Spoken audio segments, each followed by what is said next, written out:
for an ASAE convention. This is back when he worked for the Convention and Visitors Bureau. And we decided we'd all go to lunch, and at this lunch was Kevin Kane, who is the CEO of the Convention and Visitors Bureau. John Oros, who at that time worked for the Convention and Visitors Bureau, but he's now the CEO of the Birmingham Convention and Visitors Bureau. And if you guys hadn't figured out, Bubba likes to eat. Yeah, Have you figured that out yet? it took us 2 seconds. So we're at lunch and everybody orders their meal. Now, I don't know about you guys, but I'm one of these people, I don't like to share what's on my plate. You know, if you want a French fry, I might share a French fry, but don't eat off my plate. Bubba thinks that every meal is family style, and so he can help himself from everybody's plate. So anyway, at the end of the meal, of course, most of us, you know, you can see I'm really fit and, you know, thin, right? You noticed that, right? So I didn't eat everything on my plate, so Bubba says, "You gonna finish that?" And I said, "No." So he grabs my plate, finishes mine, finishes Kevin's, finishes John's.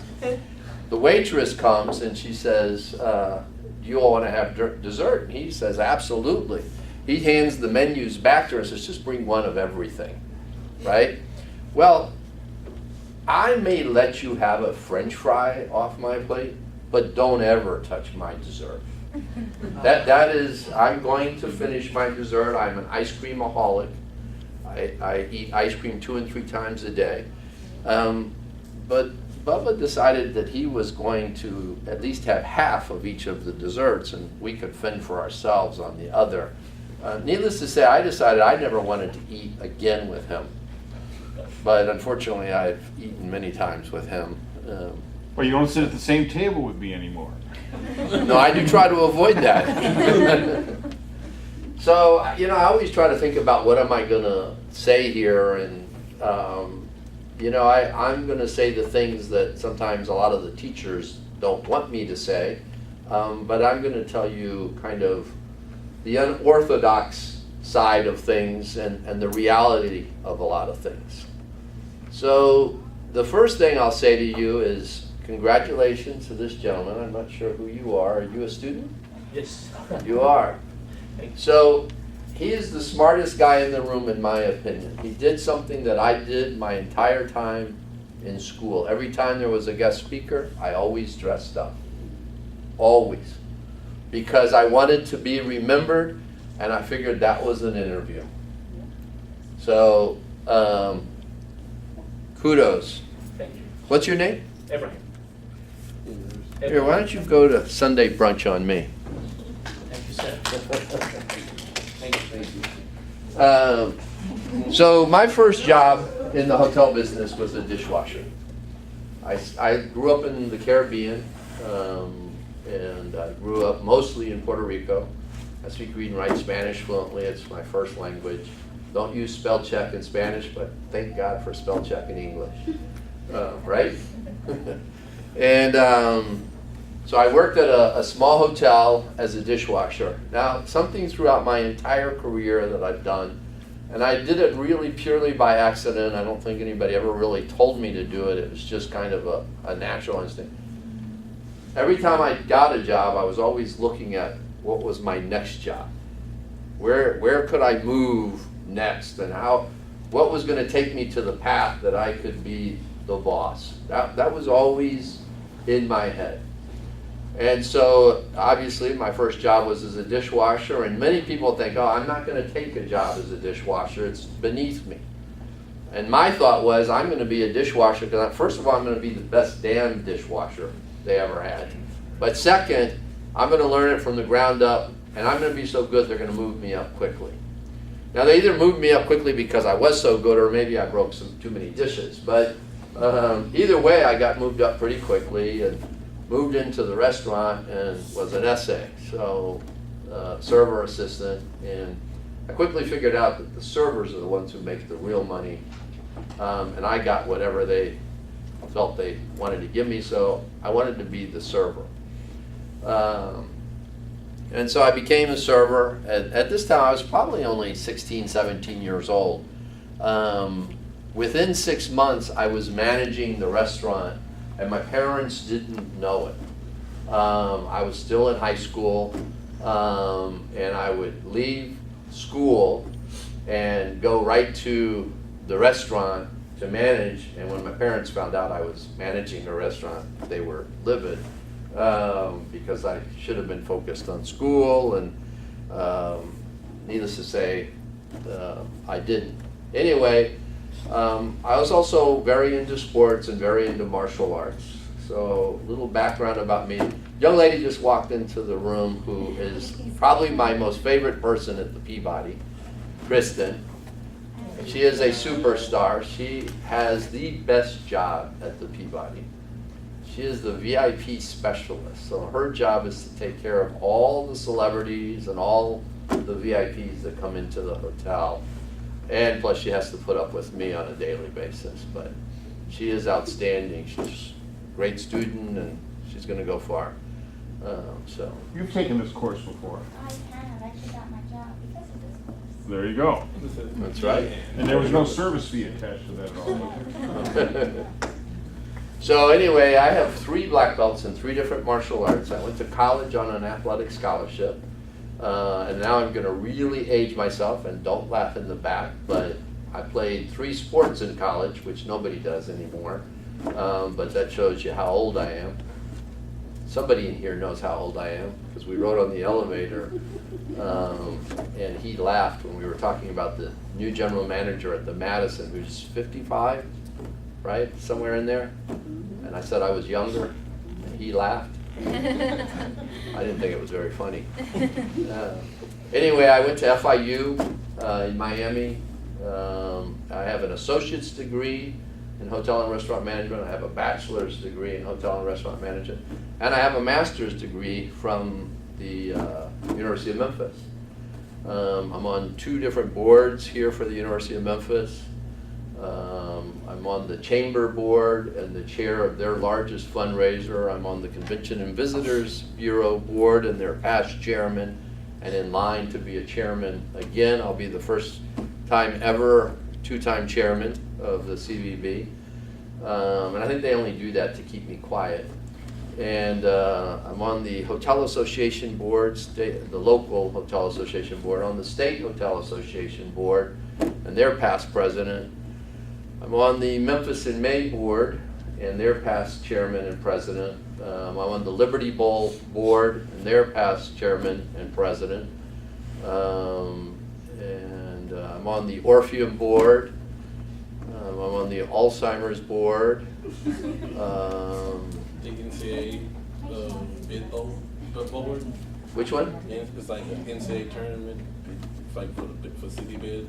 I'm usually involved in the negotiation, but that's usually done, the CVB and the University of Memphis kind of negotiate that together. Funny story, we negotiated the SEC contract, and it was done in Atlanta, and the people who went, we flew on AutoZone's private plane, and it was Bill Rhodes, Bill Giles. Bill Rhodes is the CEO of AutoZone, Bill Giles is the CFO, and Steve Earhart, who is the CEO of Liberty Bowl, and myself flew to Atlanta to negotiate the SEC contract. And we're on the plane, and Bill Rhodes says, "Why is Doug coming?" Now, Bill Rhodes and I have been friends for years, so I wasn't offended when he kind of rolled his eyes. Why is, this little guy coming on this? I'm the one putting up all the money. And Steve Earhart said, "Oh no, it's extremely important that Doug be at this negotiation." I didn't say anything. We get there and we drive to the Hyatt. That's where they were all meeting. It was all the commissioners for the SEC. And we walk into the room, and they come up and they all shake my hand. And Bill Rhodes is like, "But I'm the CEO of AutoZone. I'm the one putting up all the money. Why are they fondling over Doug?" And we sit down, and Steve starts his presentation on the Liberty Bowl and how it's been around forever and ever. And a side note, so Liberty Bowl, I think, is in its 54th year. 52 of those years, a team has stayed at the Peabody, and there have only been 4 losses on teams staying at the Peabody. Keep that in mind. So we're now, Steve Earhart's giving his spiel, and at the end of his spiel, the commissioner, the head guy, says, "Doug, do we have the Peabody?" And I said, "Yes, sir, that's why I'm here." Because this deal ends right here if we don't have the Peabody. And of course, Bill Rhodes is sitting at the head of the table. He's like, "What the heck? I thought it was about the money. It's all about the Peabody." But it's funny, coaches are extremely superstitious. A lot of teams are very superstitious. And when you have a winning record that we have, of course we didn't do anything. We just fed them and gave them a nice bed. But 4 losses in 54 years. So anyway, I went to FIU, started my career. One of the things I did throughout my career was that I would go anywhere, anytime. Didn't matter. So at the time I was working at the 4 ambassadors in Miami. I was working on the front desk. I was assistant front office manager. And the general manager was a guy named Martin Seibold. And he was the general manager at that hotel. And he got transferred to South America as the president of the Americas division in South America. And almost within months, he called, he said, "Doug, I need you to come down and run one of our hotels, the front office of one of our hotels. We think there's corruption going on in the hotel and I need you to go in there."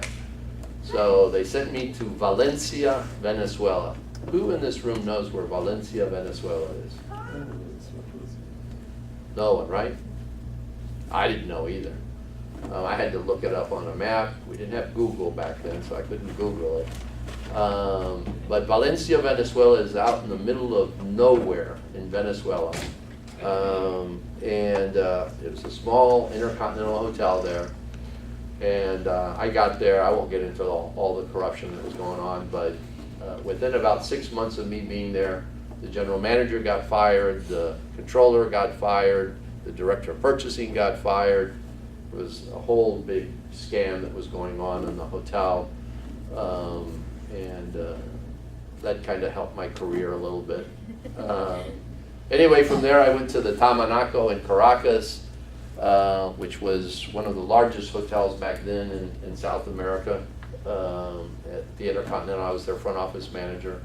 And then from there I came back to the US and opened the Fort Lauderdale Intercontinental, the Bonaventure. It had 2 18-hole golf courses, about 30 tennis courts, racquetball courts, one of the nicest spas in the country at the time. And I was the front office manager, opening front office manager of that hotel. And about 6 months, 7 months into my time there, they fired the executive housekeeper because there was corruption in housekeeping, and there was a whole bunch of problems there. And the general manager called me in and said, "Doug, we need you to go into housekeeping." Of course, I knew nothing about housekeeping. Went into housekeeping and kind of learned by the seat of my pants, and turned housekeeping around. And from there, I went to San Antonio as the rooms division manager for the Intercontinental in San Antonio. And we did a renovation at that hotel, and a friend of mine had told me that Hyatt was looking for people, and Hyatt back in those days, I think still are pretty true to that, they don't hire upper management from outside the company. Everybody is kind of promoted from within. You come up through the ranks. I was the first executive assistant manager hired from outside the company, and it was partially through some connections of my parents and some people that I had met along the way, and actually a speaker at one of my FIU classes was a senior executive with Hyatt, so I kind of pulled all of those strings and got hired to go to Richmond, Virginia, I did my training, I became Hyattized in Austin, and then from there I went to Richmond, Virginia as a rooms executive assistant manager. And then from there I got transferred and opened the Park Hyatt in Washington, D.C. And then from there I really had probably one of the worst destinations of my life. I got transferred to the Cayman Islands to open the Hyatt in the Cayman Islands. Why are you shaking your head, Kristen? You don't think that's a bad destination? No, that's your favorite. No, it was actually one of my favorites. I was actually telling a story yesterday. I don't know if you all saw, we celebrated our 184th anniversary yesterday, and we have the Duck Walk of Fame. And Lynn Sittler, who is the head of the Film Commission, was the person that was inducted. And she was instrumental in bringing the movie The Firm to be filmed to Memphis. And they talked about that. Jack Bells got up and talked about it. And when it was my turn to get up and talk, I got up and I said, Lynn, I said, a little bit of information that you probably don't know. Were you there? Yes, I did. And I said, Lynn, I bet you didn't know that The Firm was filmed in 2 hotels. And she said, the Peabody and the Peabody? And I said, partially right. The first hotel was the Peabody, but it was filmed in another hotel. That other hotel was the Hyatt Regency Grand Cayman. And it was filmed while I was there. As a matter of fact, the night before I was due to leave, Tom Cruise was arriving to do his part of the film, but they had been filming for 2 or 3 weeks before he got there. And they threw a going away party for me, and the governor of the island, who's British, gets up and he does a proclamation that he's giving me. I'm leaving. I lived on the island for about 2.5 years prior to the hotel opening. And I don't know if any of you know, British tend to be very dry sense of humor. And he gets up and he says, as you all know, Douglas Browne must leave the island tomorrow by 9 a.m. And of course, people in the crowd are thinking, okay, Doug's being kicked off the island. Probably been drug dealing or something. Be money laundering. Money laundering. And he said, there is not room on this island for Tom Cruise and Doug Browne.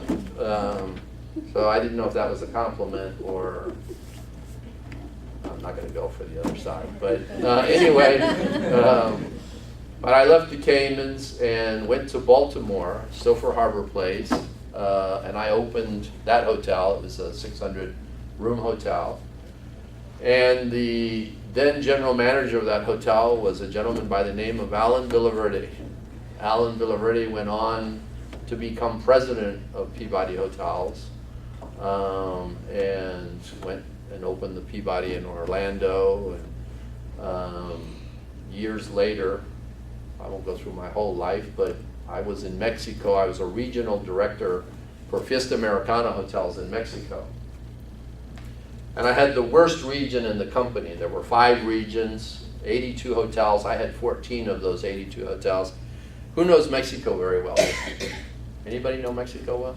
Well, my region that I was in charge of, I had 14 hotels, was Veracruz, Jalapa, Mérida, Cancun, Cozumel, Iztapa, Acapulco, Puerto Vallarta. That was my region. That's where my hotels were. It was the worst region in the company. Does anybody believe that? That is all of the resort destinations of the country, with maybe 1 or 2 exceptions. It was actually the best region of the company. There were 82 hotels. I had 14. We produced about 80% of the EBITDA in my 14 hotels for the company. And he'll tell you what EBITDA is later if you don't know. But about 80% of the EBITDA for the company was produced in my 14 hotels. What's that, net income before taxes and That's pretty close. Earnings earnings? before. So I had a great region. The funny thing is, though, that I would travel, let's say, into Cancun or Cozumel. I would get there at 5 o'clock in the afternoon. Somebody picked me up at the airport. drive me to the hotel. I'd meet with the GM and the staff, and in the morning meet with salespeople and walk around and say hi to all the staff, get in a car, go back to the airport, get on a plane, and the only time I saw the beach was when I was coming into land and when I was taking off. So yeah, that's the same thing I said. That face, that same face. Yeah. But I love Mexico. While I was in Mexico, Alan Villaverde's son passed away. And I went to the funeral. And sitting next to me at the funeral was a gentleman by the name of Marty Bells. Who knows who Marty Bells is, or the Bells family? Kristen, who's Marty Bells? Marty Bells. Marty Bells. Daddy Bells is Marty. So Marty, the Bells family owns the Peabody and probably half of Memphis. At one point, they were the second largest landowners in the state of Tennessee. Second to the state of Tennessee. A wealthy family. Anyway, they own the Peabody. There is zero debt service on the Peabody Hotel. And I don't know if you know what that means, but someday you'll work in hotels that have a lot of debt service, and you'll appreciate the fact of being able to work in a hotel that has zero debt service. That means there's no mortgage. No mortgage, no car payment. We spend, on average, about $6 million a year in capital repairs and things in the hotel. Most hotels are happy if they get $1 million or $2 million to spend. We spend $6 million, and that's just a regular year. Next year, we're renovating the guest rooms, so we'll probably spend $10, $12 million. We fund all of that out of the cash that the hotel produces. In my 14 years, we have never asked the owners for money. When I arrived at the hotel, the highest amount of cash ever given to the owners was $3 million. We average now about $10 million every year. That was in 2003. By 2005, we were giving them 6 or 7 million, and now I give them 10 million, 10 million every year, and that's after I spend 6 million in renovations and things like that. So, needless to say, as long as that lasts, I probably have a job. Now, Chris mentioned that I'm general manager of the hotel. I really like to say I'm head butler at the hotel.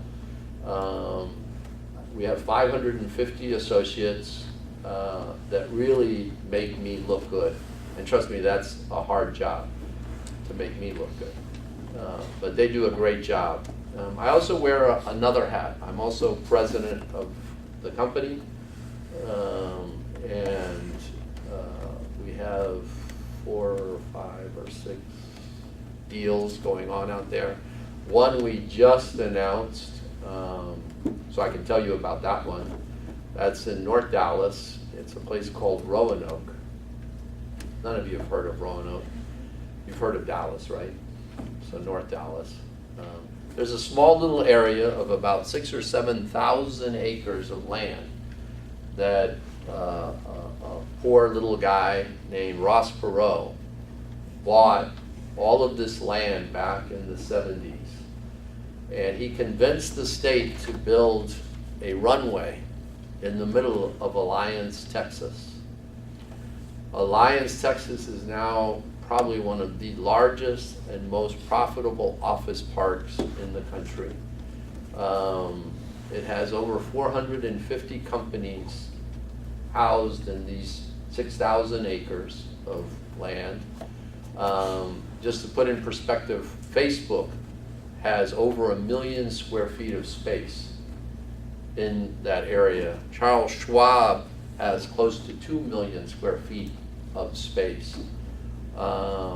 Google just announced that they're putting in about 1 million square feet of space there. So this is all in this Alliance, Texas. Well, right in the middle of Alliance, Texas is a small little town called Roanoke, Texas. And the mayor of that town was smart enough to convince the city council to buy up all of the land on Main Street, Roanoke, which is this old kind of Texas country style town. It's very kind of what you would picture Texas to be. The only thing missing are the horses and the carriages. So all these companies out there, Marriott, Starwood, Westin, Sheraton, Hilton, they all want to be at Roanoke. They've all offered the city millions of dollars for the land. Roanoke, Texas, this Main Street is known as Restaurant Row in Texas. There's probably 20 or 30 restaurants on this Main Street, and they're all independents. They won't allow any chain restaurants on Main Street. Hence, they won't allow any chain hotels there. Anyway, who's on LinkedIn here? Good. So somebody about 3 years ago, a gentleman by the name of Keith Falls, friended me on, or connected with me, because you don't really friend somebody on LinkedIn. He connected with me on LinkedIn, and he was a developer in Texas. And we kind of developed a relationship, and in the beginning I really thought he was crazy, and I still tell him that today. You've met him. And so Keith and I became friends, and we said, let's open hotels together. So let me back up a little bit. About a year before that, so this is 2.5, about 3 years ago, we sold the Peabody Orlando for $720 million in cash to Hyatt. Hyatt Hotels paid us cash for the hotel. So that's kind of hard to turn down when a hotel company, we had no intentions of selling that hotel. It was doing very well, but Hyatt strategically wanted that hotel because it was connected to the convention center, it was built right, it was doing well, it was beating all of its competitive set in Orlando, and all the big hotels are there. That's second to Las Vegas. That's probably, in New York, probably one of the biggest hotel markets in the country, if not the world.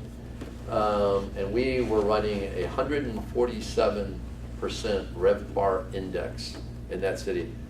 And in basic terms, that means we were kicking everybody's ass there. And so Hyatt really wanted our hotel, and they were willing to pay probably about $60 or $70 million more than the hotel was probably valued at.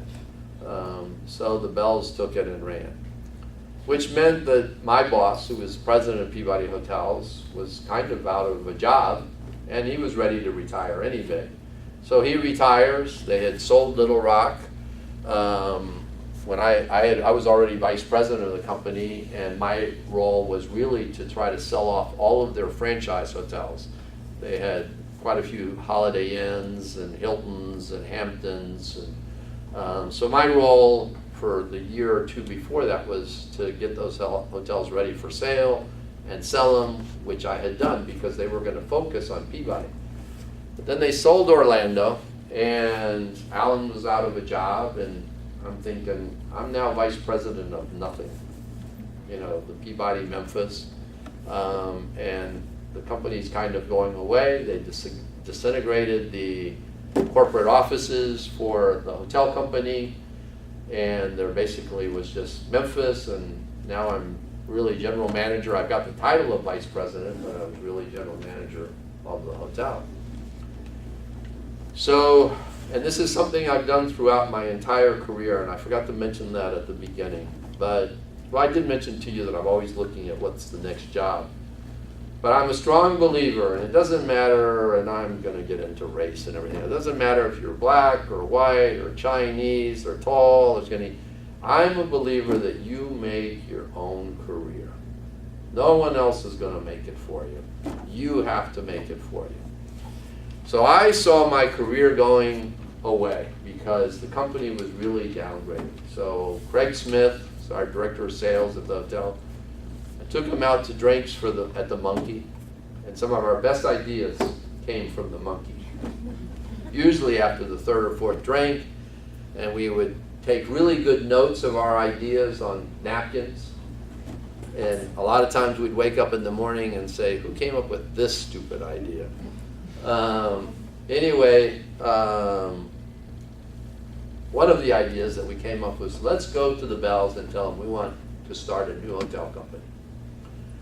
So we put together a whole proposal, and keep in mind, and not many people know this, you know, the family didn't always get along. I got the whole family together and I made this presentation and said, look, I want to start something new. Now what I'm about to tell you, there is nothing new about it. People have been doing it all over the country for many, many, many years. So I was no genius, I was just stealing the ideas that Marriott, Hilton, Hyatt, everybody else had done. And I said, I want to start a brand management company. But actually it was very new to the Bells because the Bells had always owned all of their hotels 100%. And they had never thought or even wanted to have a brand management company where there would be other owners of a Peabody. So I said, look, you don't have to fund these hotels, there's no capital on your side. I'll go out and find hotels and create a brand management company. And you'll end up collecting $3, $4, $5, $6 million management fees and another $3 or $4 million in branding fees from these hotels that I'm able to sign up. So I convinced the family to allow me to do that. I promoted myself to president since there was nobody else around. And they went along with it. I didn't give myself a raise. But I did promote Craig Smith to VP of Brand Development. He did get a raise. And we went out and started looking for hotels. And I thought this was going to be easy. Everybody knew Peabody. Peabody had a great name. This is going to be a piece of cake. You know, within a few years, I'll have 5 or 6 hotels. You know, I'll have a little piece of the action. And I'm going to be a rich man. And I won't have to worry about buying those lottery tickets every Wednesday and Saturday. But it wasn't as easy as I thought. Because what would happen is we would go out, we would be this close to a deal. We'd been working somebody for 6, 8, 9 months, an owner that's building a hotel or has an existing hotel. And we would be this close, and all of a sudden Marriott or Starwood would walk in and they would offer that owner $4 and $5 million signing bonus if they signed a management contract with them. And I quickly learned that Marriott, Hyatt, Starwood, they all bought their deals. But they were smart, because the reality is their payback was in 1 year. You pay an owner $4 million for a 10 or 15 year management contract that you know you're going to collect $4 or $5 million in the first year. It's kind of a no-brainer if you have the $4 or $5 million to pay, which I had promised the owners, the Bells, that I wasn't going to ask them for any money. And I haven't asked them for any money. So I go back to, remember I said I met this guy on LinkedIn, Keith Falls, and we hit it off. And Keith Falls was a crazy guy, is a crazy guy, and he put together an incredible team. And he convinced this team to do all of the work pro bono. Does everybody know what pro bono is? Okay. So the team is the president of Balfour Beatty, which is one of the largest construction companies in the country. TVS Design, which most of you may know TVS Design as they were the ones who designed the convention center in Nashville, the new one, Music Center, City Hall, whatever it's called. Music City Center? Music City Center. But they're probably one of the largest architectural and design companies in the country. They're on our team. Boca Powell, which is one of the largest architectural firms in Texas, and they do a lot of omnis and things like that. They're on our team. And all of these people, Peabody, of course, and we've got 2 or 3 different financial groups that are all part of this team. And somehow I fell in the middle of it just by creating a friendship with this guy named Keith Falls. Am I putting you to sleep? Who just yawned? Did you yawn too? Oh. So anyway, Keith Falls was having lunch with the mayor of Roanoke because they were friends. And the mayor said, damn, you know, I really want a developer that will build me a hotel in Roanoke, but I don't want a brand. I don't want a big box cookie cutter hotel. And Keith Falls says, well, what if I could get you Peabody? And the mayor about peed his pants and said, do you think you could get Peabody to do a hotel here? And he says, I might be able to. Of course, he didn't tell the mayor that we were good friends and partners already. And he said, you know what, let me call. I know this guy, Doug Browne. Maybe I could get him to fly in and meet you. And so he called me and said, why don't you come to Roanoke and build a hotel in Roanoke, Texas? And I said, you're crazy. Where is Roanoke, Texas? I'm not putting a Peabody there. Of course, I flew there and saw where Roanoke is and what was surrounding Roanoke. One other thing I forgot to mention is it's 2 miles from the Texas Motor Speedway, which has over 680 events a year at the Texas Motor Speedway, of which probably half of them, so 300 plus events a year that produce room nights. And right now, all of those people that are in Alliance, Texas, and Texas Motor Speedway have to drive at a minimum 20 minutes out of their way to get to a hotel, and they have to drive at least 30 or 45 minutes to get to a luxury hotel. Now, if I build a hotel in Roanoke, Texas, I'm literally 2 or 3 minutes from any of those companies. So it was kind of a no-brainer, but I had to be there to see it. So Roanoke was our first announcement recently. We're working on some projects possibly in Colorado, possibly in California, possibly in Florida, and possibly even here in Memphis. But that'll be news to come. Yes, sir. Question. You promised the Bells family that you weren't gonna ask for money, and now here you are building a hotel in Texas. Sounds like somebody's gotta put up some money. So, interesting enough, this guy Keith managed to convince Roanoke, the mayor, to give the land to build the hotel. So we have a 100-year lease, $1 a year for the lease.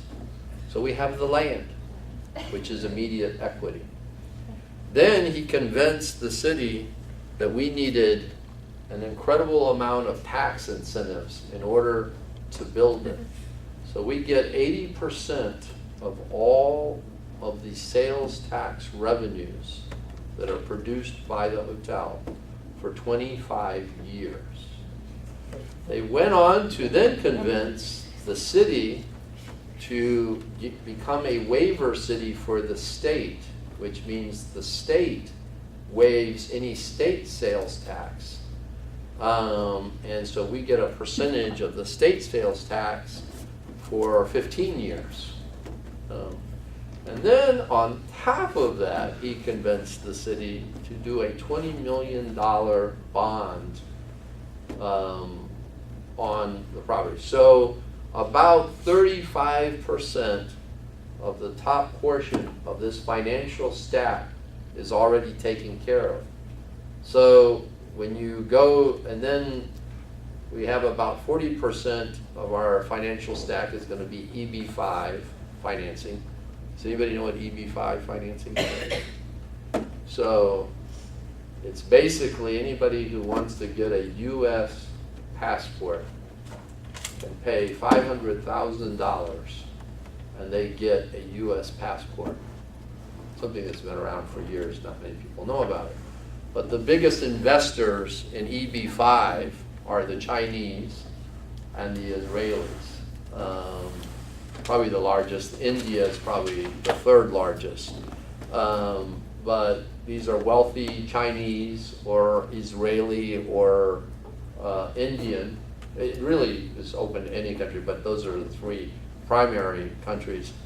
And so they will finance about 20 or 30% of that financial stack, which means the remaining financial stack is about 40%.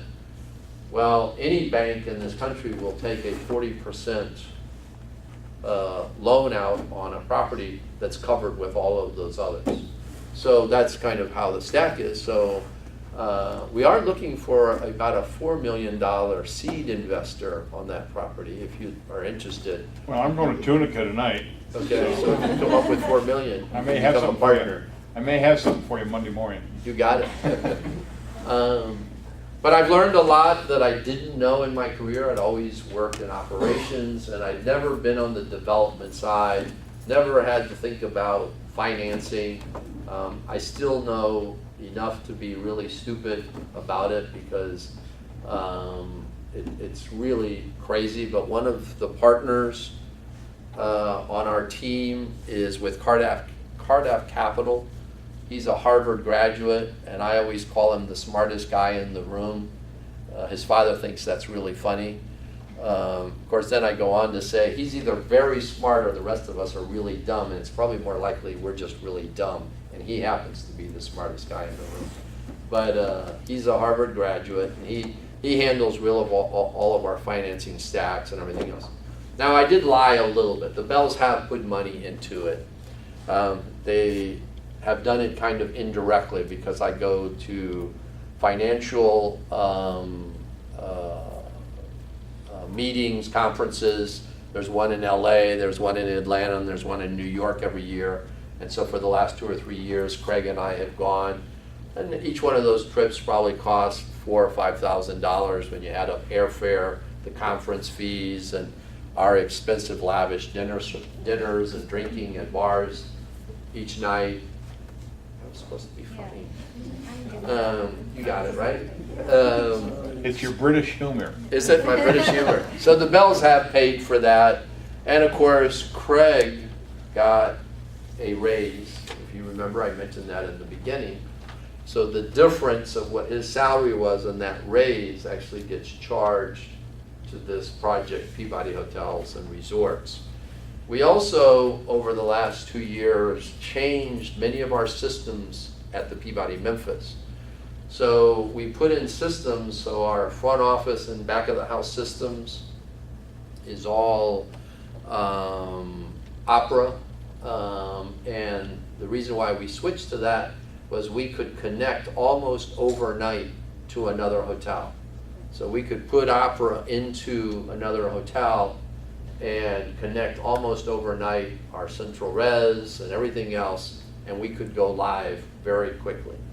We also switched all of our HR and payroll to Kronos, and again, it was expandable. Kronos, we could expand within hours, Kronos into another hotel. So over the last 2 years, we have changed all of our systems so that they can expand. We've also put all of our standards on in a file and have changed where it was Peabody Memphis to now it's Peabody Hotels and Resorts, so that we could quickly change or move our standards to another hotel. We also created, reinstituted a program called the Plus program. It's a management training program. And we expanded it to where we hire 3 and 4 people each year to go into the Plus program, and then they go into management positions. Once we break ground on Roanoke, we'll probably expand that program even more so that we can expand. As Kristen mentioned, every time I speak at a class, I end up hiring somebody out of that class. The really interesting thing was I went through my master's program here at the University of Memphis, and out of every semester I hired at least 2 students out of my classes. Well, think about that. I've got an entire semester as a student to watch all of the students. And I had to work on projects with them. Couldn't get any better interviewing than that. The only thing that ruined it for me was in my second year, the teachers would announce at the beginning of the class You were there. that Doug's in the class and he's gonna hire 1 or 2 people. So of course, now everybody started brown nosing and So much kind for- of ruined my gig for me, but So much for and so being anonymous. being anonymous, yeah, you're right, Thanks. you're right. Thanks, Pablo. So, that's kind of me in a nutshell. Can you take some questions? I can take some questions, but I want to give out some gift certificates here. So Megan has got some questions. So you can't blurt out the answer. You have to raise your hand. And if you can watch for which hand goes up first. We'll use you and Martha. 2 of you will keep an eye. No, I Kristen, you better go to can't the back of the room. answer any questions. All right, which roles are you gonna focus on? You So- take the first 3 rows, and I'll take the back. So what's your first 2.5. question, Megan? You can't put your hand up first. So he had a certain amount Wait a of- minute. Now, are you all red because you're nervous? Yeah, I get nervous. You get nervous and that's why you turn red? Or have you been in Florida? No, I get nervous. You get nervous. So that's not just a tan. No, it's me being nervous. Oh, okay. So I'm gonna start laughing. Okay. So Doug Browne had how many hotels or regions, 4 hotels in the best region in Mexico? I asked that wrong. How many hotels in my region in Mexico? Okay, he had how many hotels in his region in Mexico, and how many earnings were those certain amount of hotels making out of all the 82 hotels? Whose hand went up I first? saw this hand go. Right here? It was 14 of 82 hotels and it had 80%. Is that right? That's you right. All right. That well was the done. easiest question of them all. What's the next question? How much is the Peabody in debt? How much do the owners make a year? And how much do they spend a year? What was the question? Wait, hands down, let's listen to it again, okay. How much is the Peabody in debt? How much do the owners make a year? And how much do they spend a year? The Peabody spend. Here, right here. They're not in any debt, and they make upwards to 6 million, 7 million a year, and you're expecting them to make 10 million a year this upcoming year. You're kind You're of close. close. You're close. I saw this. You were right on no debt. That's their. Full of it. Yes. No debt, 6 million a year expenses, and salary of about 9 to 10 million. No, you kind of have numbers kind of, We make 10 million a year. 10 million, good. And we spend about 6 million a year in capital expenses. Okay. Right. That's what I had in my head. What's the next question? These are good questions. Well, I didn't make another one, but off the top of my head, after being a dishwasher, how old was he when he became the manager of a hotel and his parents didn't know? You folks are letting me down here in the back of the class. Yeah, this hand went up first and then I saw your hand, like, so if you don't get it, it's you, this is next, yes. He was 16 years old when he started serving in the restaurant. He started managing the restaurant. Good. You like Sunday brunch? Yes, I did. Do you have a date that you can take, or do you want me to set you up?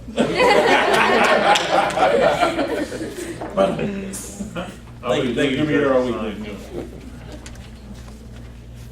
Kristen, no, she's not single. Okay. Not any. No, she's broken everybody's heart. What's the next question?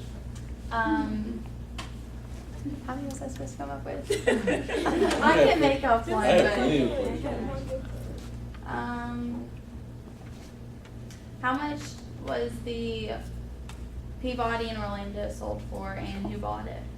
Those- man. Did you see, I saw this girl with the hat on. How about the lady in green was, you Oh, already okay. picked one? All right, no, go ahead. Pick- She already got one though. All right. Shit, I thought she was that question. Oh, that lady. You caught my eye and starts with $720 million from the Hyatt. Very good.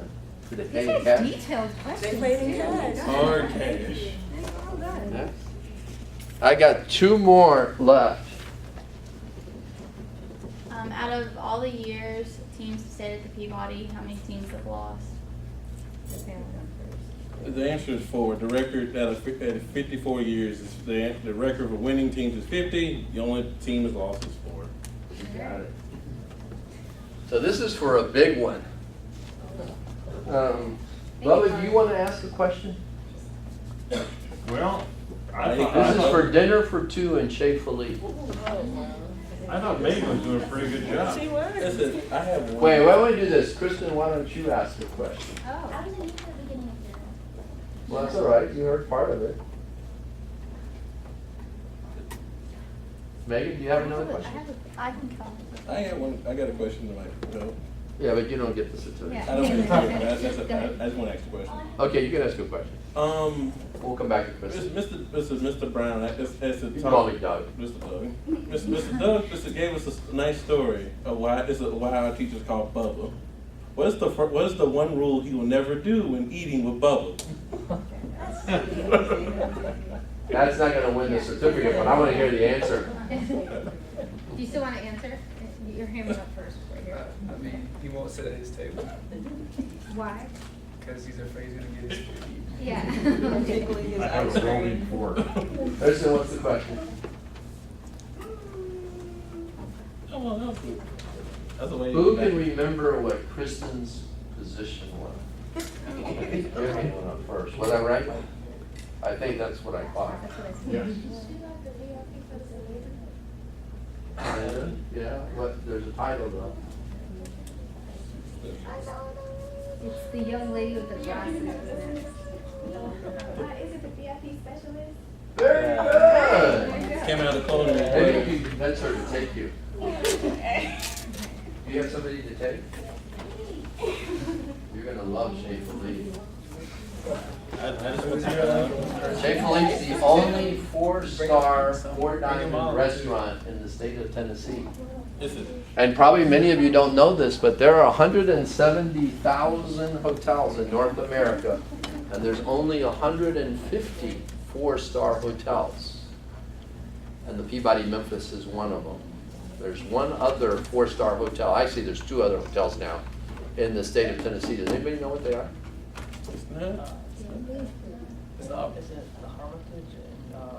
The Hermitage, you're close, they're a 5-star. So they're the only 5-star hotel in the state of Tennessee.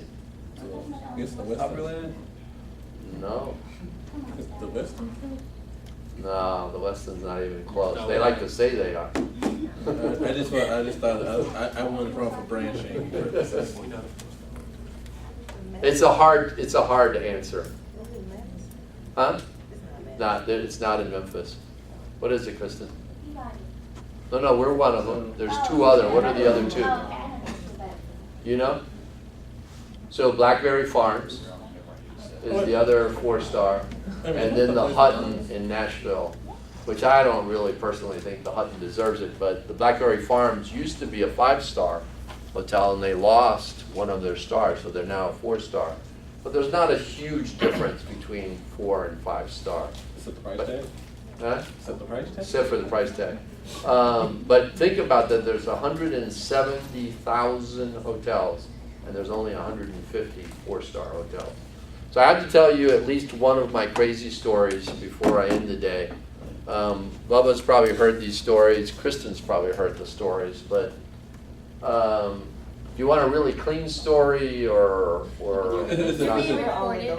It's being recorded? Okay, Warning. so I'll keep it clean. Your then. expression is about. So, who here likes Frank Sinatra? Good. Well, I'm a huge fan of Frank Sinatra. And I was in Baltimore at the Stopher Harbor Place. We had just opened that hotel, and we were doing a wedding in that hotel, $1 million wedding. And the $1 million that was being spent was in the hotel was not on the wedding dress, the music, or anything outside the hotel. $1 million was what they were spending in the hotel on hotel stuff. I think it was a 600 or 700 person wedding, and they had flown in the Tommy Dorsey Orchestra for this wedding. Anyway, Frank Sinatra was arriving not to go to the wedding. He was doing an event for the Johns Hopkins Children's Hospital. And I'm excited to meet Frank Sinatra. And so I welcome him on the front drive. And there's about 20 limousines on the front drive. And Frank Sinatra turns and says, Doug, what's going on? And I said, well, we've got this $1 million wedding in the hotel. They've flown in the Tommy Dorsey Orchestra. And he says, oh, the boys are going to be here? I had forgotten that he used to record with the Tommy Dorsey Orchestra. So move on forward. We get him up to his suite and everything, get him checked in. And just as I'm leaving, he says, Doug, he said, I get done with my gig around 10:30. Would it be possible if I stop and say hi to the boys? And I said, absolutely. Just have them find me at the front desk and I'll take you and take you up to the party. So now fast forward, it's about 7 o'clock. I noticed you're married, right? Are you married? No, it's Oh. just I want You carry a wear, because I was going to say, if you were a bridezilla when you got married, Kristen's going to be one. She's going to be horrible when she gets married. But I get called by the banquet department. They said the bride wants to see the manager. Now, how many of you work right now, are working in a hotel? The worst thing a manager can ever hear is that the bride is upset and wants to see the manager. That never is a good thing. So I run up and I get up to the banquet area, and the bride, I'm within 10 feet of the bride, and she starts screaming at me. And what she was mad about was that we had 2 rooms set up, 2 meeting rooms, both set up like living rooms, and one was for the bridesmaids and one was for the groomsmen.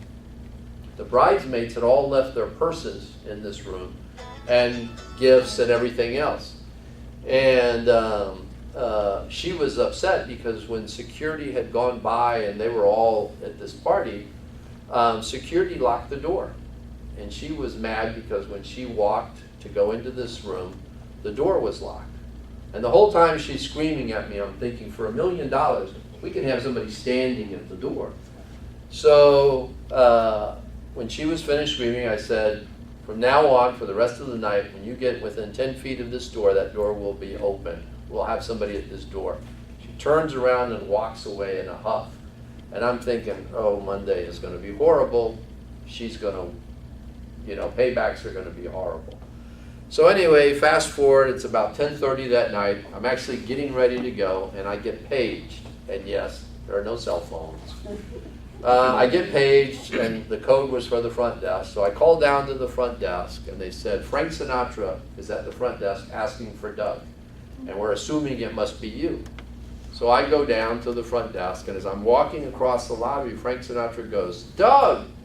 And I go, Frank!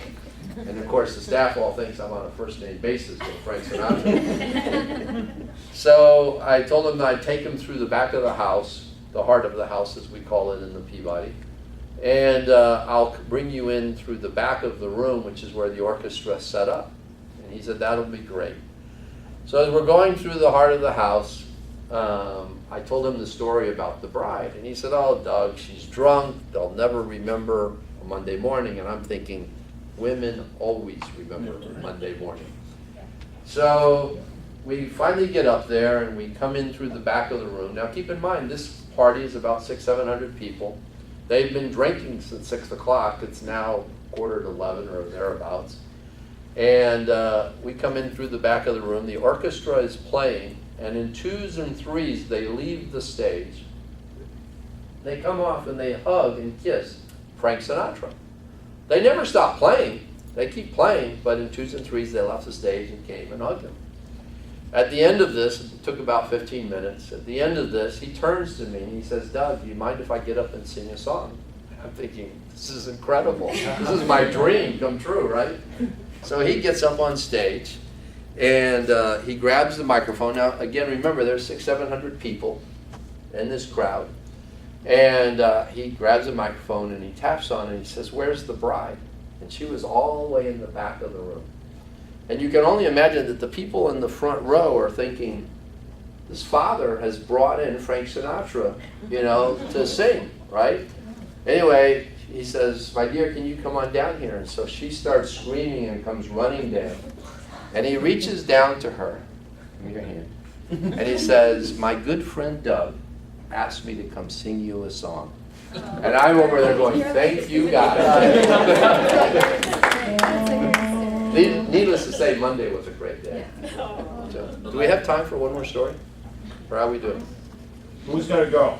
I have to look at that. I'm sorry.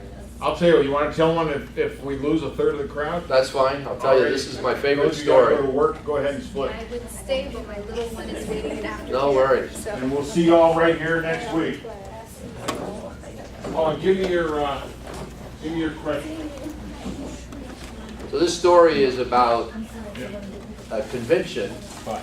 midget convention, coming to our hotel in LA. Now, it's not politically correct to say midgets, so it's little people.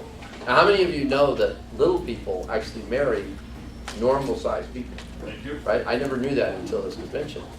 Anyway, we hired a company to come in and do specialized training for our staff on how to deal with little people and how to treat them politically correctly.